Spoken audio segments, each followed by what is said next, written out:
Shalom and welcome. Myles Weiss here. I am holding in front of you a full-page ad from the Wall Street Journal announcing the new Al Jazeera Cable News Network. It is taking the world by storm, because not many people are watching it, but it is a significant change in the mainstream media. So we're here with Avi Lipkin, former IDF spokesman, author, noted scholar regarding Islam, and the founder of the Bible Bloc Party, which is going to be the next major party in Israel's government. Avi speaks about the shared destiny of Jews and Christians, and he has a lot to say about Islam as well. Avi, what does it mean that Al Jazeera is on the scene? Well, as we've spoken in previous programs, there is a plan afoot to bring tens of millions of Muslims into the United States, into Canada, into Europe, and eventually by invasion, by immigration, demographics, shift these countries over to Islam. Instead of being Christian countries, they'll be Islamic countries. And like I said before, even President Obama said in his inaugural address, his first inaugural address, America today is a Christian, Muslim, Jewish, Hindu country. Because the Jews are now about 5-6 million and Muslims are 20 to 30 million, and it's done by stealth. You have to remember, America was described for years as the great Christian Satan. And I have heard Obama say that America is the greatest Muslim country on earth. He's a prophet. That's his plan. And it's over the head of most Americans.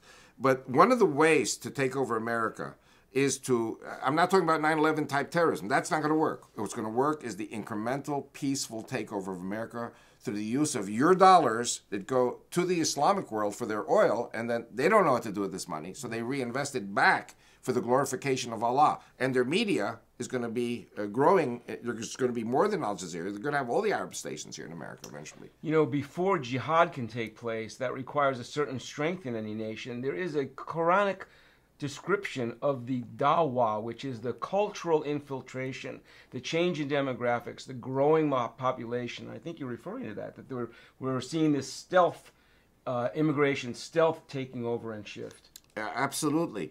And I can share with you things that I picked up even here in Dallas. You know, for example, I was returning a rent-a-car at DFW, and the young man who received the keys to the car, very sweet man, very, very handsome, very friendly, an Indonesian Muslim. And he said to me, I was in a rush to catch my flight. He said, "Oh, America is the greatest country on earth." I said, "Yes, I know America is the greatest country on earth. Why do you think America is the greatest country on earth?" He said, "Well, I was like a FedEx UPS delivery boy in Jakarta, the capital of Indonesia. And one day I was delivering packages to the American embassy. And while I was inside the embassy, some American official in the embassy points his finger at me and says, 'Hey, you want to go to America? There's a plane leaving tomorrow. Bring your whole family. No passports, no visas. We'll process you in the States. Just make sure you're at the airport, get on the plane.'" And all of this paid, I don't know by whom. I don't know if it's the U.S. taxpayer. It could be the Saudis were paying for it or whoever with the agenda. But isn't America a great country that takes in all these people without passports and visas? Wow. I've got some ladies in Joplin. I'm always speaking in Springfield with David Allen Lewis Ministries. And these three ladies come up from Joplin to Springfield, and they work with trucking companies there. They're mile marker number 4. You'll have all these truck stops there just as you cross Oklahoma into Missouri. And every day there are 2 buses full of Muslims coming up from the Mexican border through Texas, and they're on their way to the Northlands. Everywhere I go, I'm finding Christians telling me, in our neck of the woods, you should see what's happening, how the Muslims are coming in massive numbers. And it's done by stealth. The floodgates are open, the gatekeepers are bribed, and the plan is to take this country over a period of decades. I have to tell you, my wife Rachel, who works for the Israeli radio, listened to them 30 years ago when she first started working. She thought they were crazy. Right. The Saudis were saying, even if it takes us 150 years, we're going to make America the greatest Muslim country on earth. Are you hearing this? I hope you're understanding that this is this kind of thinking takes place over decades and centuries. It is not short-term thinking. This is a long-term plan that is going to run headlong into Bible prophecy. So, for Islam to take over the world, which is their dream, they have to first knock out the kingpin. America, Christian America, must be converted to Islam. You know what my wife picks up now? The same broadcast. They say, "We thought it was going to take us 150 years. America is a piece of cake. Also, before 9/11, my wife was picking up broadcasts about 9/11 years before. It's in Is Fanatic Islam a Global Threat? That they were, which Zola Levitt Ministries offers. 1997. In 1997, Avi told us in Is Fanatic Islam a Global Threat that the World Trade Towers would be coming down, that Islam was going to attack America. And my wife was hearing it in Arabic all the time. So I'd come to the States, and they say, Avi's crazy. Then after it happened, Avi's a prophet. I said, I'm not a prophet. I listen to my wife. And because she listens to them.